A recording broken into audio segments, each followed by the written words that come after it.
United times, सच के सिवा कुछ नहीं, हर पल आपके साथ। मीडिया में आई खबरों पर कि केंद्र सरकार व बोर्ड की संपत्तियों पर नियंत्रण के लिए विधेयक ला सकती है। शिवसेना यूबीटी सांसद प्रियंका चतुर्वेदी ने कहा, ये सारी बातें सूत्रों से आ रही, किसी कैबिनेट मंत्री ने इसकी पुष्टि नहीं की है। एक सांसद के तौर पर मुझे लगता है कि संसद में इस विधेयक के पेश होने तक इस पर प्रक्रिया देना सही है। हम जानते हैं कि भाजपा को पटरी से उतरने की आदत है। वे देश के गंभीर मुद्दों से ध्यान भटकाने के लिए यह नया हथकंडा लेकर आए हैं। देखिए, ये सारी जो बातें आ रही हैं वो सोर्सेज बेस्ड आधार पे आ रही हैं। कोई भी कैबिनेट मंत्री ने इसका पुष्टिकरण नहीं किया है। तो जब तक ये जो भी चेंजेस आ रहे हैं, अमेंडमेंट्स ला रहे हैं, जब तक वो पार्लियामेंट के पटल पे नहीं रखा जाता, as a member of parliament and as a spokesperson मैं मानती हूँ कि इस पर प्रतिक्रिया देना सही नहीं होगा। और सब जानते हैं कि भारतीय जनता पार्टी की आदत डिरेल करने की है। जो देश के सामने जो गंभीर मुद्दे हैं उनसे ध्यान भटकाने के लिए पार्लियामेंट चल रहा है, पार्लियामेंट में बजट का सत्र चल रहा है, बजट के ऊपर बहुत सारी टिप्पणियां आम आदमी भी कर रहा है, तो उससे ध्यान भटकाने के लिए, अपनी विफलताओं से ध्यान भटकाने के लिए उन्होंने एक नया शगुफा छोड़ा है। तो जब तक ये पार्लियामेंट में नहीं आता है, मैं इस पर कोई किसी तरीके की टिप्पणी नहीं दूंगी। All India Muslim personal law board ने भी इस पर वो उनकी सोच होगी, वो उनकी प्रतिक्रिया है। मैं इस पर भी कोई टिप्पणी नहीं करना चाहूँगी, क्योंकि AIM-PLB का इसके संबंध में जो भी विचारधारा होगी उससे ना तो हम वाकिफ़ हैं, ना हम उससे राजनीतिक कोई निर्णय ले सकते हैं। संविधान के दायरे में रहना बहुत महत्वपूर्ण है। इसी के चलते सुप्रीम कोर्ट ने महाराष्ट्र के गवर्नर पे क्या टिप्पणी की थी वो देश जानता है। आज दुर्भाग्य इस बात का है कि कॉन्स्टिट्यूशनल पोजीशन जो है उसको भारतीय जनता पार्टी उसका इस्तेमाल कर कर राज्य सरकारों को काम नहीं करने दे रही, खास करके वो सरकारें जो विपक्ष में हैं।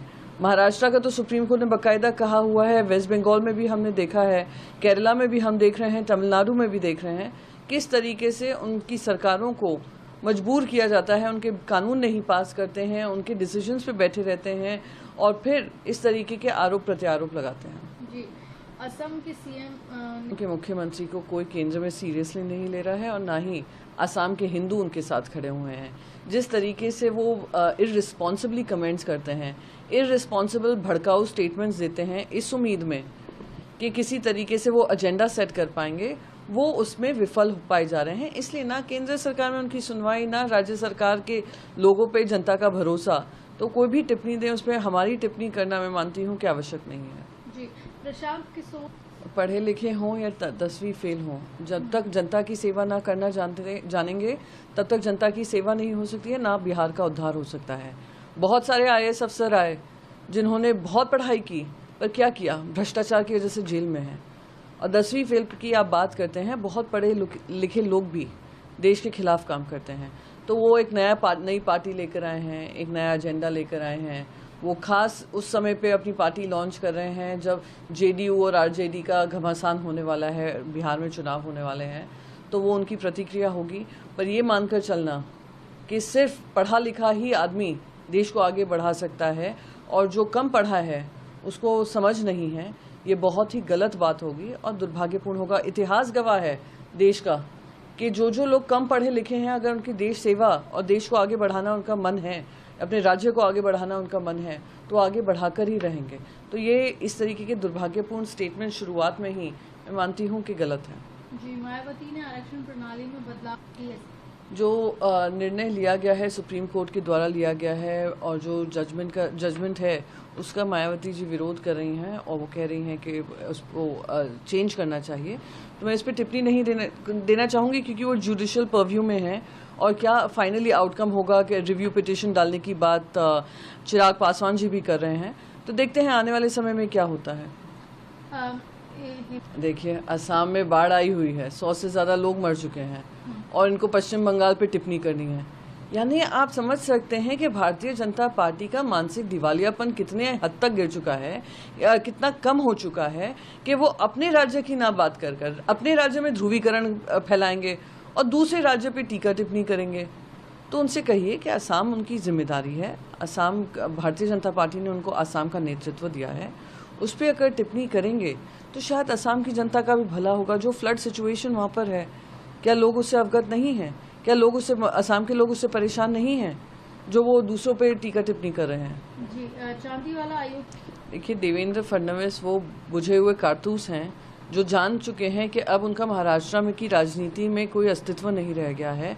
और वो आज उनका जो मुखौटा था वो देश की जनता के सामने आया है, महाराष्ट्र की जनता के सामने आया है, जहां वो अनिल देशमुख जी पे दबाव डाल रहे थे कि वो एफिडेविट साइन करें कि किस तरीके से उद्धव बाला साहेब ठाकरे जी पे आरोप लगा सके, आदित्य ठाकरे जी पे आरोप लगा सके, और मुख्य जो उनके विपक्षी नेता हैं उनको किस तरीके से फंसाया जा सके। तब जाकर अनिल देशमुख जी को वो क्लीन चिट दे देते। अनिल देशमुख जी ने ये करने को मना किया, वो जेल में रहे और कानूनी तरीके से, क्योंकि ना तथ्य था ना सत्य था उनको जेल में डालने के लिए, इसलिए उनको रिहा किया गया। खुद अनिल देशमुख जी ऑन रिकॉर्ड बता रहे हैं, उन्होंने नाम तक दिए हैं कि किसके थ्रू ये दबाव डाल रहे थे। आज देवेंद्र फडणवीस जी से पूछे, गृह मंत्री भी हैं महाराष्ट्र के, वो क्यों इस रिपोर्ट को उजागर नहीं कर रहे हैं? क्योंकि सच्चाई ये है कि उस रिपोर्ट ने भी अनिल देशमुख जी को क्लीन चिट दिया है।